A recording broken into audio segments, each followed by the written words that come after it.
Good evening. So see, I'll say it twice and then everyone gets queued up. Good evening. There you go.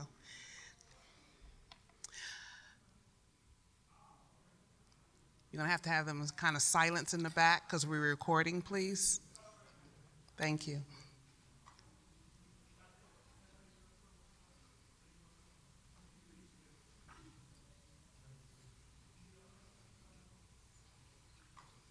So just as you heard me infer, we are recording this session. It is not a live stream, but it will be a post stream. So I want to thank you for being here. And just in case you don't want the back of your head or your lovely faces seen, you may want to just stick under a chair or something, and we'll go from there. My name is Loretta Parham, and I am CEO and Director of the Atlanta University Center Woodruff Library. Really excited. I'm going to have little or no comments. I'm getting some feedback. A little or no comment, except to say how exciting it is to come together after the pandemic, during the pandemic, okay, but how exciting it is to come together and to be able to recognize even more of our heroes and sheroes, which Atlanta has birthed, nurtured, and held on to and shared with all of us. The library here has a very rich archival research center, and we have plenty of manuscripts and photos and recordings to capture the history of so many of the heroes and sheroes from the Atlanta University Center and the city of Atlanta. But it's really special when you have those individuals right here with us live. And so with that, I'm going to say welcome and thank you to each of you. And it's my pleasure to introduce to you Selena Copeland. She is a student at Clark Atlanta University, one of the 4 institutions that this library operates to provide information and archival services to. Selena.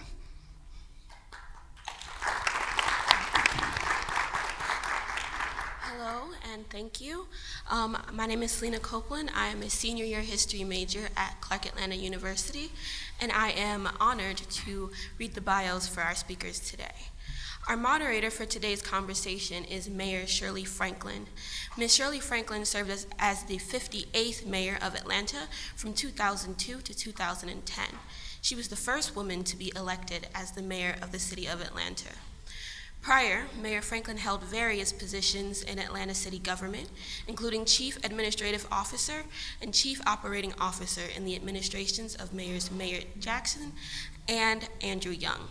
She has served on Board of Directors of public companies, national and local nonprofit organization Board of Directors. Currently, Mayor Franklin chairs the Board of Directors at the Center for Civil and Human Rights. Author and journalist Ernie Suggs is the author of The Many Lives of Andrew Young. He has been a reporter at the Atlanta Journal-Constitution since 1997, currently covering race and culture. At the AJC, Mr. Suggs is also the publisher of the paper's weekly Black-oriented newsletter, Unapologetically ATL. An accomplished journalist, he's a proud alumnus of North Carolina Central University, where he was the editor-in-chief and sports editor of the Campus Echo. He was awarded an Education Writers Association Fellowship, which culminated in his award-winning Pulitzer-nominated series, Fighting to Survive. Historically Black colleges and universities face the 21st century. After being selected for the prestigious Nyman Fellowship at Harvard University, Mr. Suggs joined the Nyman Foundation's board. He served as vice president of the National Association of Black Journalists, and in 2013 received their Pioneer Black Journalist Award. Ambassador Andrew Young, a civil and human rights icon, and Ambassador Andrew Young has served our world in many capacities.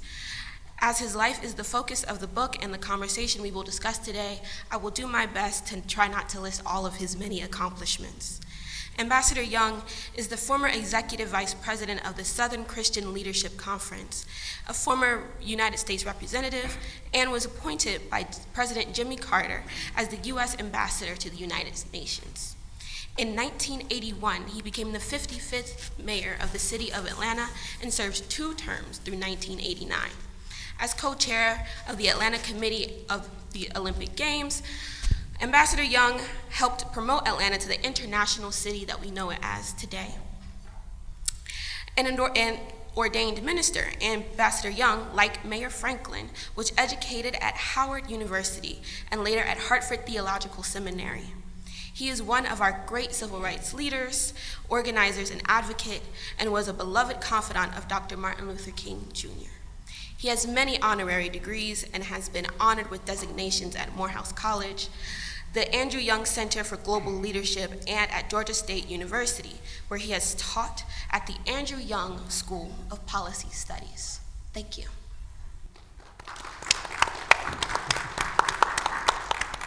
Thank you. So we'll start. First of all, thank everyone for coming, and thank the library for having us. And may I call you Andy and Ernie? Yes. Okay, thank you. I haven't earned ambassador or mayor or any of those other things yet, so. Well, I tell you what, under one condition, that you let me call out Carolyn first. absolutely. My wife, Carolyn, an alumnus and member of the board of Clark Atlanta University. Well, we're glad to have her and all of the folks who've joined us.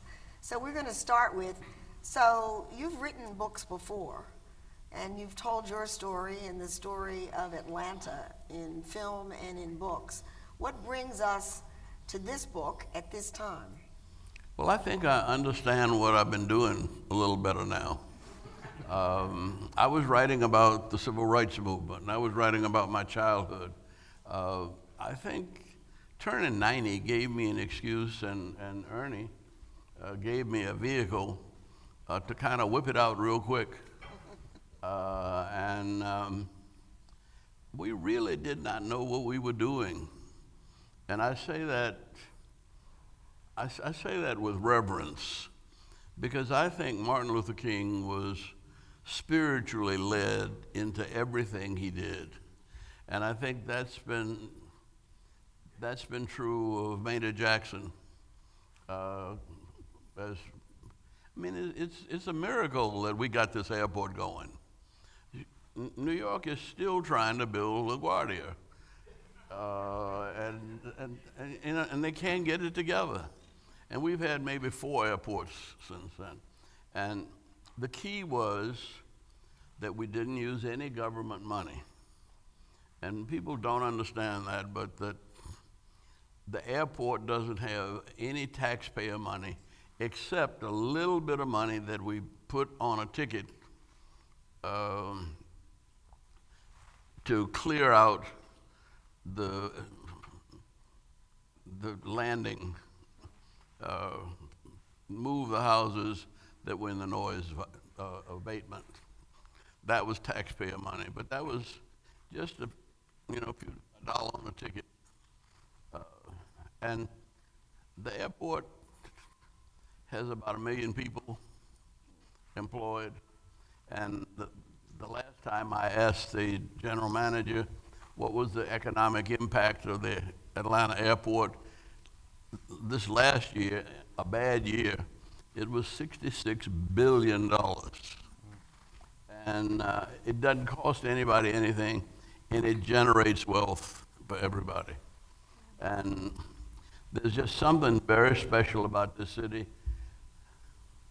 And I've been to the graduate schools in the region trying to talk to the professors and things about it, and I don't know that they get it. I mean, it was a simple 150 miles difference. Instead of going to Washington, we went to Wall Street. And that made all the difference in the world, because we did that also with almost everything else we've done. You certainly do it with sewers. That's right. And how much did you go to Wall Street for? Oh, $3 billion. $3 billion. And I mean, but other cities are sitting here rotting on their sewers because they're waiting for the government to pass an infrastructure bill. And so that means that Atlanta was different than any other city in the world, I think. And it was a spiritual guidance that started before Martin Luther King. It started with people like Daddy King and Mr. Woodruff, who named this library, and Ivan Allen, and Jesse Hill of the Atlanta Life Insurance Company, and Mr. Herndon of Atlanta Life. And they just did something that hadn't been done in other places. So that brought you to this book? That brought me to summarizing it all. Because I had written books on the civil rights movement, I'd written books on my childhood, but I hadn't written anything on Atlanta, and I hadn't written anything, I didn't write much on the UN. But for me, well, the story of the civil rights movement is really the story of the black church in America. And I relayed that, not in the book, but we didn't get a chance to talk that heavy talk, but Arnold Toynbee, I think, talked about Western civilization being dead, and that if it revives and if it survives, it'll be the influence of the slaves and immigrants that bring a new view to the culture and history of this country that has the potential for saving Western civilization. Now, we're on trial again, but we did our part in the 60s, and then in the 70s and 80s, we did it here in Atlanta. I think the Olympics, which we shared in developing, really organized Atlanta as an international city. And so we're known all over the world. We participate in the free flow of investment capital from just about anywhere in the world. And there's so much of it. I think the economic power of Atlanta, the city of Atlanta, last year was something like $400 billion. And that makes it just about even with Norway. Twice as big as South Africa. I mean, the one city, and that doesn't include Savannah and Augusta. The numbers, I think, were that Georgia's 600 billion is their economic value. 400 billion of that is the metropolitan Atlanta, which incidentally now has every county touching Fulton County now has a majority black county commission and a black sheriff. And that was inconceivable when I came here in the 60s.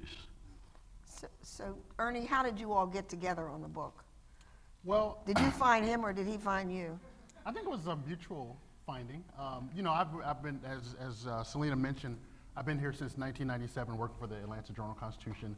And, you know, I tell people that this is a book that I've been writing for 24 years, simply because I've been covering race and culture, covering you and Ambassador Young all that time. And, you know, for people like Selena, it's kind of, for me as a young man, as I still consider myself a young man, it was amazing moving to Atlanta in 1997 when Andy and you were here, obviously, but also Coretta Scott King was here, Hosea Williams, John Lewis, C.T. Vivian, Joe Lowry, all these people were still here. So being a reporter and being around these people, James Orange, being around these people was an amazing experience for me.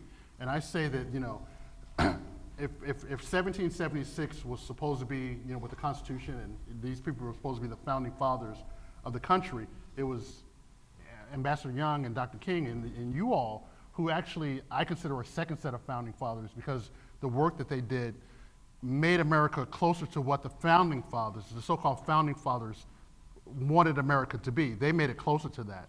So with me being involved in writing for the paper, knowing these people, I always wanted to kind of capture their stories. I've captured their stories. You know, the famous quote is that journalism is the first draft of history. And, you know, being a reporter for so long, I wanted to kind of write a book, and I wanted to find a subject to write a book for. And, you know, it just came along that, you know, Andrew Young was approaching his 90th birthday, and you mentioned how, you know, we didn't know what we were doing. And if you look at the book, all those of you who have the book, it's a beautiful book, if I must say so myself. But it took us 6 months to do that when it should have probably taken us about 2 years to do because his life is so rich. And so we were on a breakneck pace to try to get the book done before his 90th birthday. So it was a great experience to kind of do this book and kind of write about Andrew Young. And it was, you know, just, you know, growing up in Brooklyn, New York and kind of reading about Andrew Young and these people as a child. You know, I wrote in my author's note how I knew about Andrew Young probably, no, I wouldn't say before I knew about Martin Luther King, but I was such a big fan of Jimmy Carter growing up in the 1970s. My mother voted for Jimmy Carter.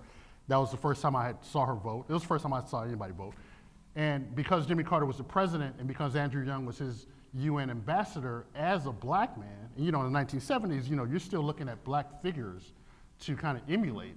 And for me to see a black man as a UN ambassador, Andrew Young, and I'm living in New York City, you know, miles and miles away from Washington, D.C., in Atlanta and New Orleans, where he's from.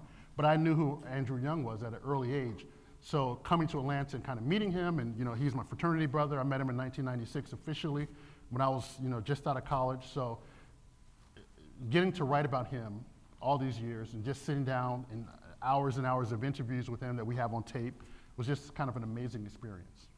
Well, I mean, that's a great story. So why did you combine photographs with this book? And what did you learn, either of you, in putting this book together that made you so sure that it needed to be photographs and narrative? Well, I think several reasons, if I can jump on. You know, he already has his autobiography, An Easy Burden. A couple years ago, the Atlanta book came out. I forget the name of it. The Making of Modern Atlanta came out. So this is kind of an easier book to kind of digest, right? You put it on your coffee table or your cocktail table and you kind of read it, you pick it up and look at the photographs. And one of the things that I noticed, and Donald Bermuda was the researcher and the designer of the book. So he was all over the country in New Orleans and in this library and at the Auburn Avenue Library finding files. And one of the things that I noticed is that Andrew Young, having, you know, and I don't know this is kind of my speculation, that with your father being a dentist, both of your parents college educated, that you had the means to do things. You had the means to be provided things. So if you look at Andrew Young's life, he has a full volume archive of photographs of himself as a child in suits and at studios and, you know, that kind of stuff. Even me. Okay, go ahead. The thing about that was,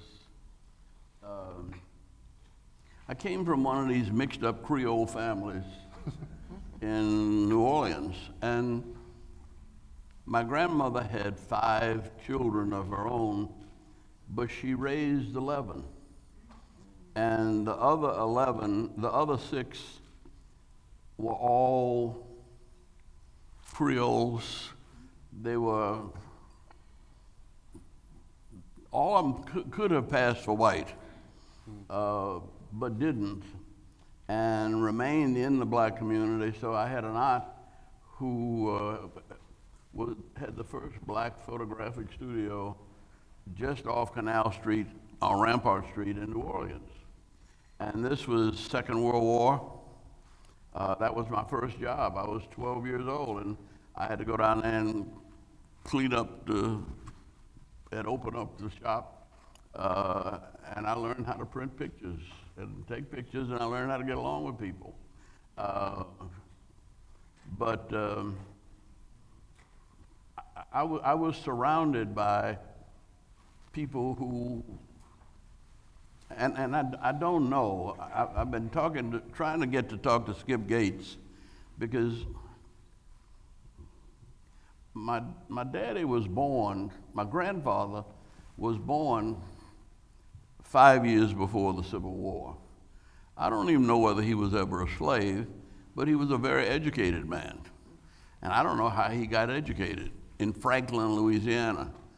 But by the turn of the century, 1910, 12, and he was managing money for the Knights of the Pythians, Prince Hall Masons. He had a burial society, but he had about $4 to $5 million in a bank in Franklin, Louisiana at the turn of the century. But he wouldn't pay my dad his way to dental school. He said, "This is not our money. I'm managing this money for other people. You got to work your way through dental school." So it was, I was just blessed. And my grandmother, whose maiden name was Jernowski, and that puts us somewhere in Ukraine, Poland, or something. But she never would tell me how she got that name. But she'd tell me everything about the Bible and everything about everything else, but she wouldn't talk about her personal life. But that period in our history was good to Atlanta, and it was good to New Orleans. And Atlanta, there were things happening to people like Norris Herndon that weren't happening in New York. I like to remind people that it was Norris Herndon, a barber from Auburn Avenue, that paid for the Niagara Conference and brought all the civil rights people together to found the NAACP. And they didn't have enough money to do it, but a black barber who didn't cut black people's hair, Alonzo Herndon, paid for the expenses of the founding of the NAACP. And so there was just so much happening that I didn't understand. I like to tell this story because when I was elected to Congress, I went to New York and I met Gardner Taylor for the first time. Well, I knew he was a great preacher. And he said, "You from Louisiana?" I said, "Yeah." He said, "You were related to old man Frank Young?" And I said, "Yeah, he was my grandfather." He said, "He sure would be proud of you." The first black congressman from the South in over 100 years. He said, "But don't ever think you got a long way to go to catch up with him." And I never got an explanation for that, except that for a black man to manage money, engage in arguments with the governors, could have happened in Atlanta, and it could have happened in New Orleans, but I don't think it could have happened in Houston, or it couldn't have happened in Memphis. I don't think it could have happened in Detroit, maybe Philadelphia. But it takes a certain level of black intelligentsia, and some good white folks too happen to be in the right place at the same time, and cities turn out different. So when, I'm going to ask you about a couple of different age groups. So when a child reads or sees this book, what do you want them to get from this new book? Either one of you. Well, as I said, I think it's an easy read because there's so many photographs. But what I want children as well as adults to see how Andrew Young has evolved as a person. The book is divided into 10 chapters. Each is a life of Andrew Young. This is a man who grew up in New Orleans, who was a civil rights leader, who was the mayor of Atlanta, the second black mayor of Atlanta, who was the first black UN ambassador, who was the first black congressman from the South since Reconstruction, who brought the Olympics here, who's now a philanthropist. So you have all of these lives, and each of these lives could be a book on. In order to be a philanthropist, you got to have money to give away. I don't qualify. But each of his lives could be a book in and of itself. So I want people to kind of, see how one man who's 90 years old, born in the South, can do all these different things. And if he had decided that he wanted to be a lifelong politician or a lifelong policymaker or a lifelong mayor, he probably could have done that, But he's always evolved, and he's always been able to have these different chapters, while almost, not always, but almost completely closing the last chapter.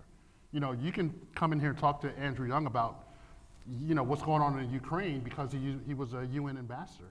You can talk to him about the sewers because he was the Atlanta mayor, and have these conversations that are fully encased and fully developed because he had led so many different lives. So that's how I want people to kind of see. Well, but what I like is that I grew up in well, I don't know what it was. There was an Irish grocery store on one corner, an Italian bar on another. The Nazi Party was on the third corner, with Heil and Hitler, and a Chevrolet dealership around the fourth corner. And my brother and I are the only black children in the neighborhood. Now, there were other black families. It was an integrated neighborhood, but they didn't have any children. So I say I got my ambassadorial training at 4 years old, because my daddy had to explain to me why these people were Heil and Hitler. And he said, don't worry about them. You know that God created of one blood all the nations of the earth. You learn that in Sunday school. I did grow up in church. Every time the church door opened, my family was there. He said, they believe that they're in white supremacy. He said, now you don't have to argue about that. And don't ever waste your time getting excited about other people's problems. He said, you solve your problems. And he took me to where the Olympics came from, 1936. We were walking to my aunt's house, which was 2 houses behind the Nazi Party headquarters.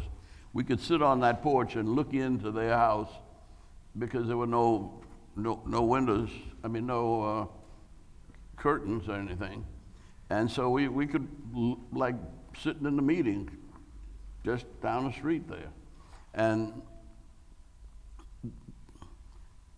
they had to, we had to figure out how we were going to live there. And he took me to a segregated movie theater to see Jesse Owens in the 1936 Olympics. And Jesse Owens won his first race, and Hitler was supposed to give him his medal, and Hitler got angry because a black man won and walked out and took all of his stormtroopers with him, see? And my father said, now watch Jesse. He did that as an insult, but Jesse was cool. He said he just paid no attention to Hitler. He just went on and won 3 more gold medals. Mm-hmm. And he said, the lesson you should never forget is don't get mad, get smart. Mm-hmm. See, if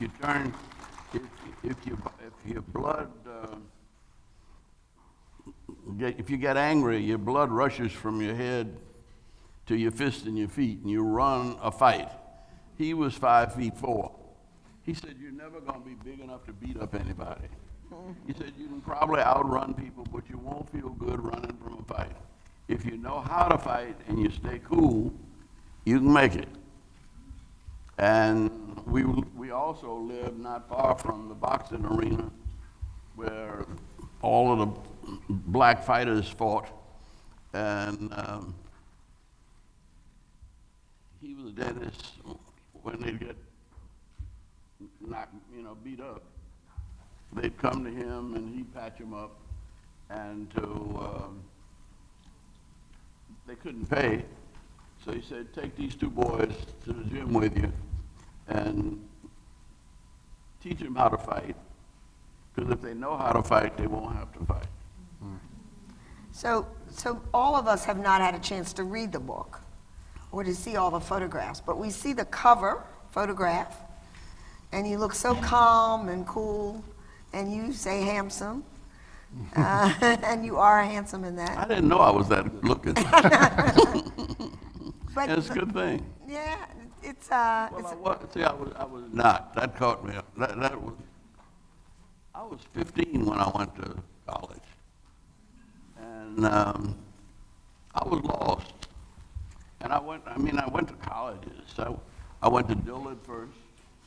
I went to University of Southern California for summer school. And my grades were all right, but nobody spoke to me a whole summer at USC. See? So I said, later for that, and my daddy said, well, if you're going to get out of New Orleans, you got to go to Howard. So I went to Howard. And there, I think the fraternity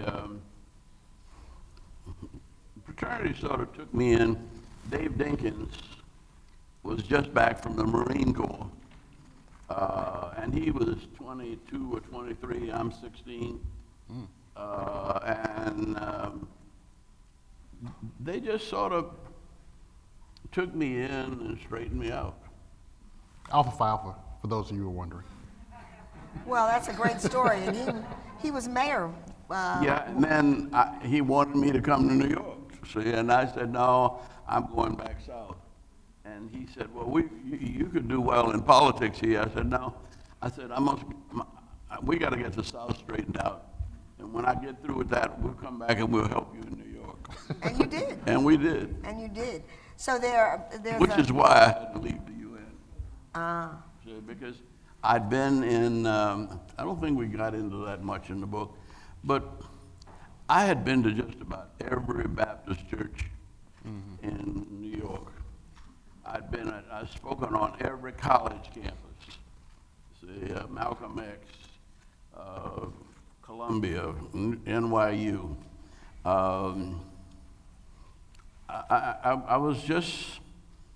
I was better known in New York than anybody else in the Carter administration. But when there was a clash between the Jewish community and the black community, it was different in New York. The Jewish community here understood our position. I would have had no problem dealing with Palestinians or anybody else here in Atlanta. But if I had stayed in New York, there could have been a race riot in front of the United Nations. Because if the Jewish community had turned on me, the black community would have come down to defend me.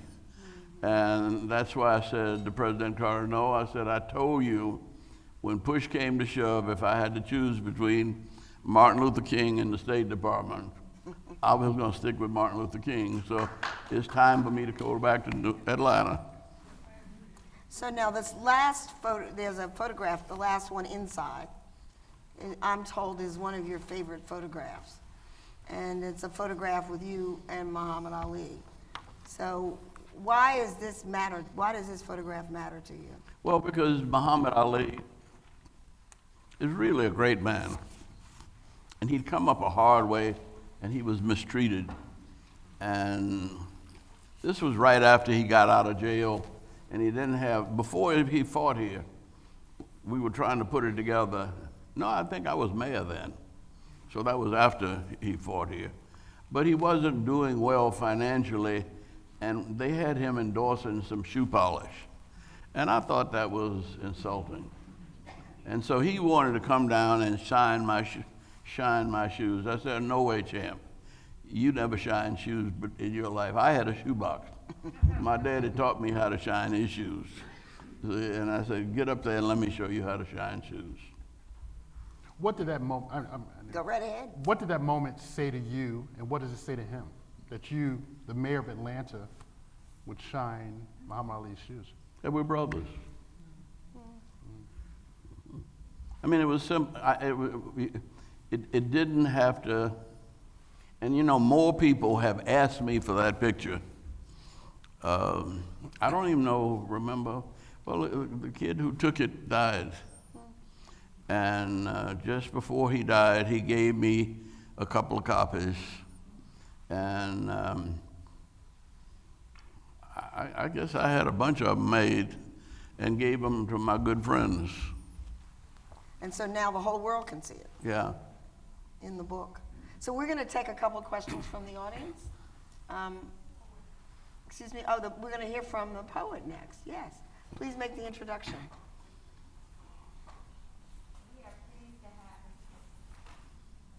We are pleased to have Takai Straw.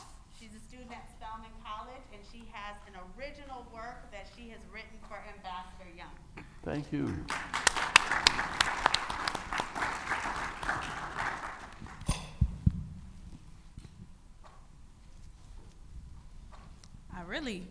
I'm really loud enough to speak without this mic, but thank you so much for turning it on. For the recording? I'm just playing with you. That's all. Greetings, everyone. My name is Takai Straw. I'm a senior English major with a concentration in creative writing, hailing from Orlando, Florida. It's a blessing to be here today, to be able to honor Mr. Andrew Young. I also have a gift for you.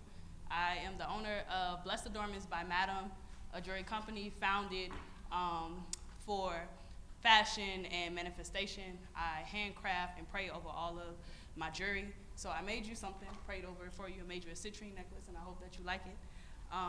This poem is entitled Get Set. And on your mark, get set. Now go change the world. God ordered your steps to run his race, and you brought us home the gold medal. You ran, pedaled, and jumped over hurdles of hardships, knowing the tumultuous pain embedded in our bloodline. You did it for our ancestors who jumped over hardships and sank in sacrifice for the sins of white supremacy. But that wasn't the end. There is no finish line when freedom is a constant struggle. You took your place as captain and led your community to liberation, accepted your calling and called on God to guide you from the pit of inferiority, and he made an Olympian of you. Grew you like blossom peach trees, and you planted seeds that sprouted a new society. Through your sinusoidal cycles of triumph and tribulations, you never forgot to keep moving forward, leaving dust in the face of institutional oppression, only looking back to see history is not a continuous line of progression. Back and forth, back and forth. Don't it seem like sometimes this race has just begun? And though there is still work to be done, ain't it a blessing we've already won? Your heart illuminates a flame radiant enough to set fire to racism, and now you can pass the torch so we can continue your legacy.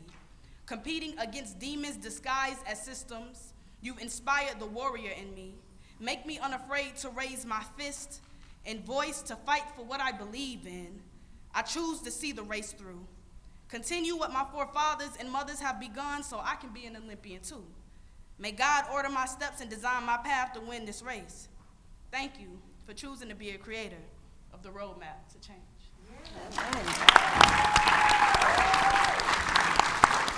Come over. I can't jump up, but you have to lean down and give me a hug. I would love to give you. Thank you so much. Oh, you're Thank welcome. you. Thank you very much. Okay. A path forward. That Thank could you. be the title of this book, A Path Forward. In fact, we got to hurry up and sell this out so we can reprint it and put the poem in it. Yes, we're going to move to a few questions. I guess, I think you're going to have to come have a mic. Yes, you're fine, but wait for the microphone, just so we can record it. Good evening, everyone.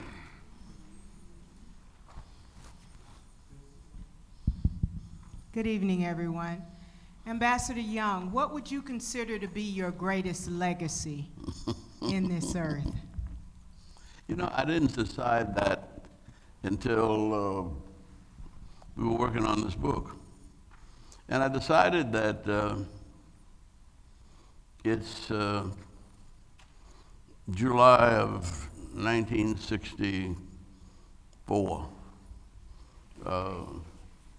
when Martin sent me down to St. Augustine, Florida, to stop a movement because the Senate was in the midst of a filibuster. We thought we had the votes to pass the 64 Civil Rights Act. And he was afraid that if there was violence, that it would kill the bill. So he sent me down there to stop the movement. And the people were so worked up, they wouldn't stop. And so I had to lead them one night, and I got kind of beat up. But it didn't, I wasn't hurt. I can't even remember having a headache. But I ended up having a couple operations later on. But the thing was that after beating up the black folk, us, for a week, the Klan decided that they were going to come into the black community in St. Augustine. And I didn't know what folk were going to do because they were angry and bitter. And St. Augustine is probably the only movement where the medical bills were bigger than the bond bills. And because everybody was getting hurt but me.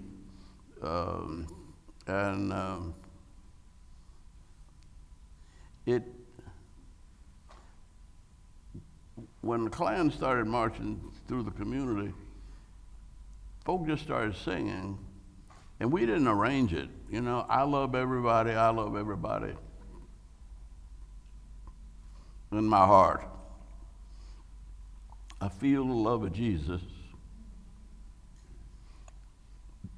That's why you can't make me doubt him, because I know too much about him. And they were. But the contrast between the violence and those people, I think helped us get the Civil Rights Bill.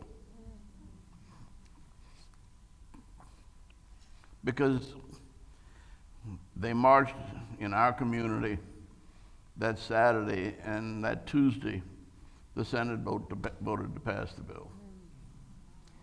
Now you say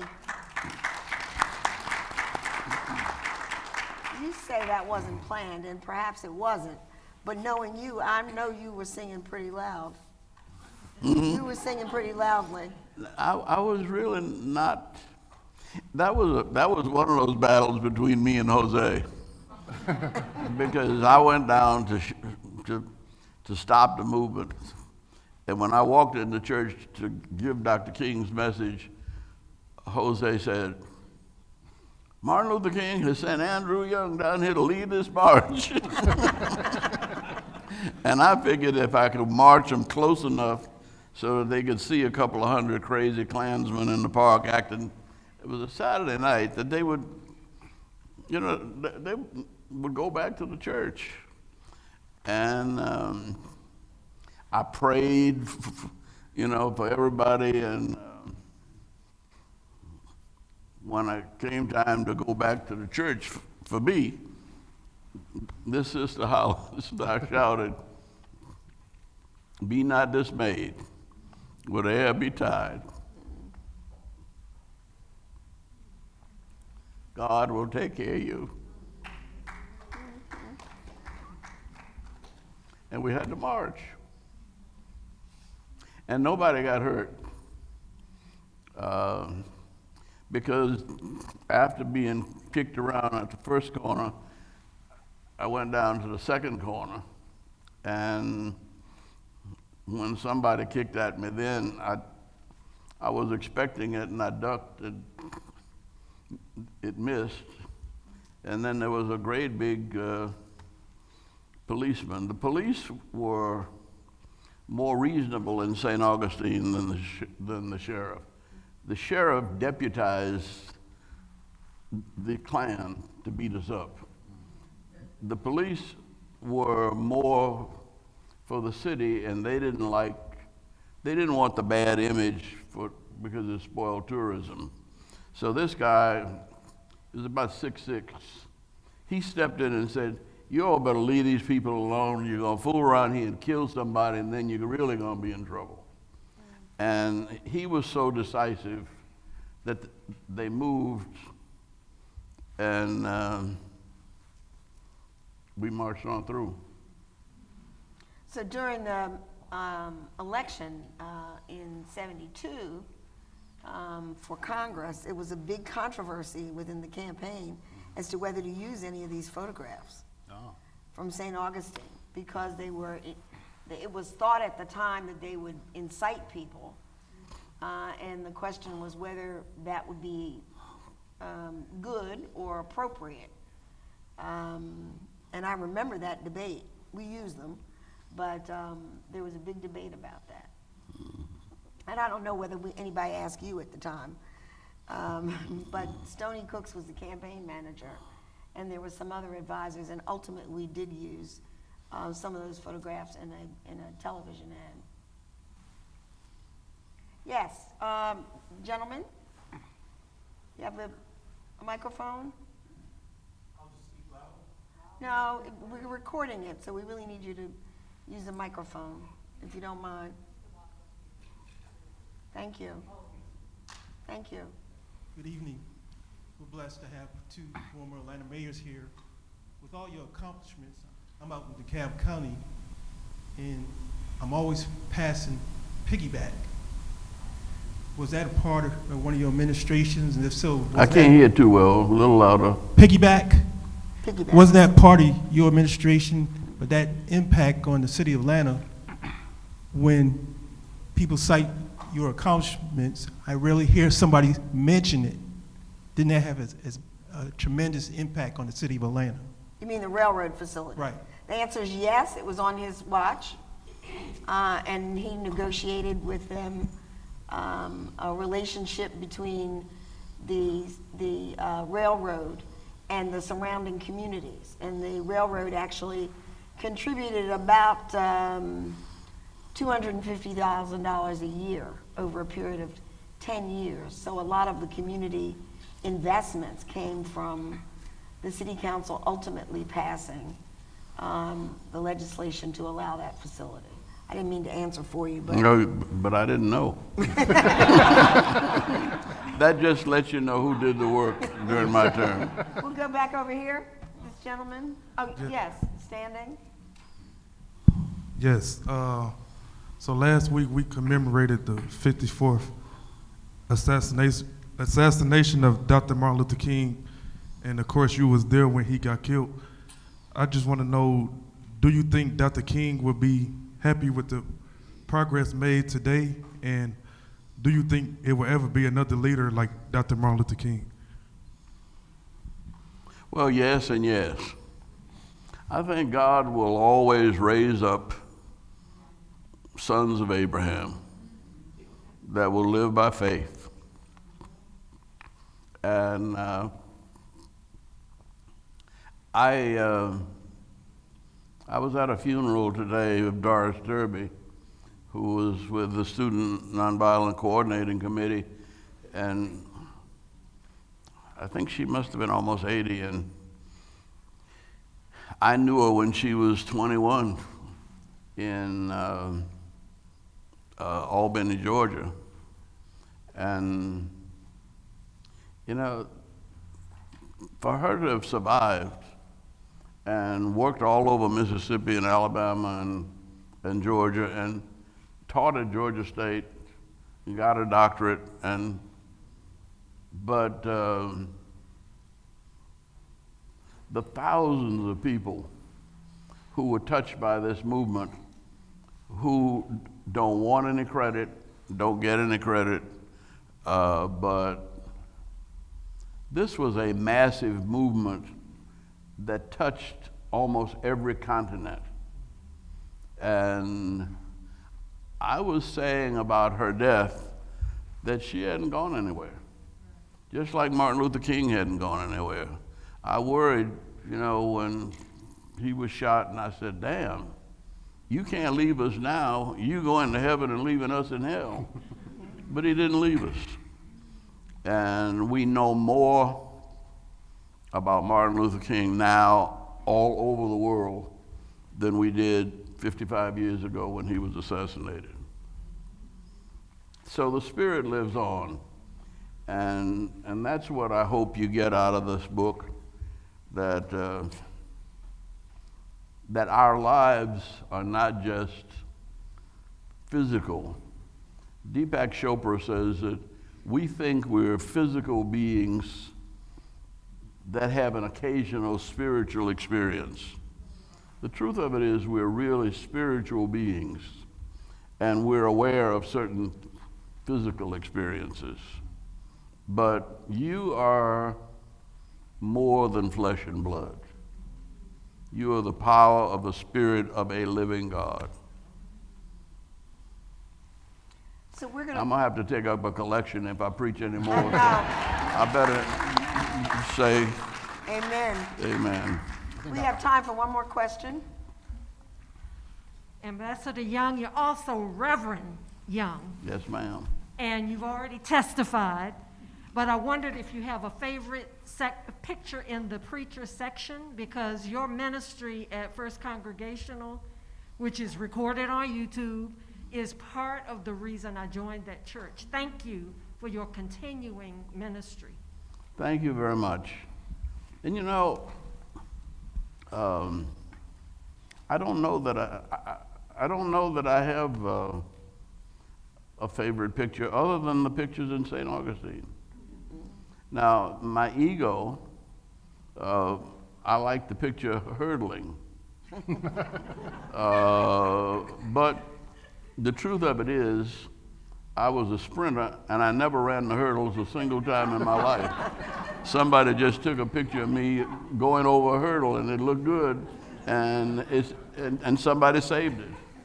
In fact, a lot of the credit to this book goes to my mother.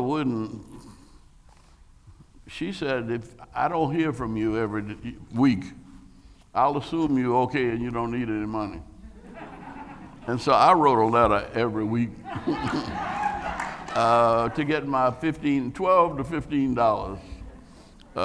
And she kept all those letters and gave them to the Amistad Library in New Orleans. And so by the time Don Bermudez got there and started looking at all of this stuff, they had even cataloged letters that I wrote to my parents every week. So, yes? No, I said I have one question. Go right ahead. Just a quick question for Ernie. I am an archivist by trade, so I wanted to ask you, what archives did you use? I'm hoping maybe AUC Woodruff Library, but if not, what other archives did you use? And also, could you just share with us what this experience has been for you now that it's over? Tell us. Well, as Ambassador Young mentioned, Donald Bermudez, who I guess he's not here tonight, he's kind of the archivist for the project. He's the designer of the project. So he went all over New Orleans as well as here in Atlanta, digging through Ambassador Young's personal archives, or the archives that his family has donated to various institutions, like the Amistad Museum in New Orleans. The Auburn Avenue Library here in Atlanta. I'm not sure if he came here to do any research, but and I can get that full list for you, or have Donald come by and talk to you. But yeah, we went all over just trying to find all these photographs and letters and archival pieces of information that we can help illustrate his life better. For me personally, it's been, I could say it's the highlight of my career as a journalist, now as an author. I introduced myself the other day for the first time as an author. which was kind of cool. So it's been a highlight of my life just to kind of be around and just to see the reception that the book has had, to see it on YouTube. I mean, to see it on on Amazon and to see it for sale and to see people buying it and liking it. As a journalist, you write a story, it's in the paper the next day and it's kind of gone. But when you write a book, and I was very nervous. I'm not sure if you all felt this way before, but I was very nervous as to what the reviews would be, as to what people would see, or if they would, if they would like it. And by and by, people really like the book. So I'm very happy about that. I'm proud of that, and I'm kind of now looking for my next project. So if anyone needs a book written about him, Mayor Franklin, please call me. Well, Andy, we're going to give you the last word. I never stop. It's the difference between worrying and praying. And it's a very fine line. And I guess my grandmama lost her sight when she was about 80. And I was about 8. And my job for the next 6 years was I had to read the Bible and the newspaper. Even that had an impact on Atlanta because my mother and father hated gambling, but my grandmama played the number. So when it came time to vote for the lottery here, I couldn't vote against my grandmama. And I think that may have been one of the most important votes we ever made because Georgia State wasn't as big as the AU Center, as any single college in the AU Center. They were all bigger than Georgia State. Now Georgia State, because of the Hope Scholarship, is 53,000 people. They talked about it falling apart because of the corona, but the difference in this state is a difference that has been promoted by expanding the reach and the quality of the educational institutions. And I'll just say one more, the cover of Time magazine this week is I think it's the top 100 most influential companies in the world. And one of them is Walgreens drugstore, whose CEO is a graduate of Spelman. Thank you, everyone. This has been wonderful. Thank you. Thank you, Loretta. Thank you. Can I slip up? Yes, it's okay. Thank you. We want to say thank you all so much. We had a time change that many of you are aware of because Ambassador Young has another obligation, but we are just so grateful for his time and for the time of Mayor Shirley Franklin to serve as moderator and Ernie Suggs, our author of the evening. So just thank you all so much again. We are going to head into a reception, and while you are out there, we ask that you consider purchasing a book. We have Morehouse Bookstore that is selling autographed copies. There are copies out there that are already autographed by both Ernie Suggs and Ambassador Young, so please do purchase as you head out. And I want to say a special thank you to the Friends Council. Friends Council, if you're here, could you wave?